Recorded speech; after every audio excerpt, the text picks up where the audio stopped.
श्रीमद् वल्लभाचार्य जी महाराज, आप विचार करिए,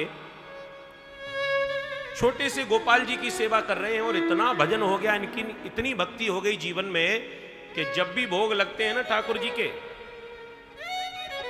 तो साक्षात प्रकट हो जाते हैं, प्रकट होकर दर्शन देते। वल्लभाचार्य जी महाराज ने भोग लगायो और भगवान प्रकट हो गए स्वयं, धीरे धीरे खावे लग गए। और इतने में एक बंदर आ गया, और बंदर ने जैसे ही पास में आकर, भगवान के पास में आकर थोड़ा कुछ हलचल की, सो हमारे छोटे से कन्हैया रोवे लग गए और रोते हुए बुलावे लग गए, बाबा। वल्लभाचार्य जी दौड़ कर आए, कहा भयो महाराज? कह दिया ये बंदर।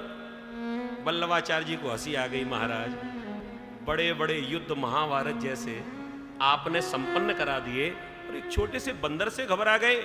तब भगवान ने कहा कि बाबा जी, जब महाभारत का युद्ध किया था तब मेरी आयु कितनी बड़ी थी, मैं द्वारिकाधीश था, मैं लड्डू गोपाल नहीं था, द्वारिका का राजा था। लेकिन तुमने जो मेरी सेवा की है वो छोटे से लाल के रूप में की है, तो जैसा तुमने मुझे अपने भाव में बनाया है वैसे ही तो मैं बन जाऊंगा। अगर छोटे रूप में तुम मुझे द्वारिकाधीश के रूप में प्रार्थना करो तो मैं द्वारिकाधीश बन जाऊंगा।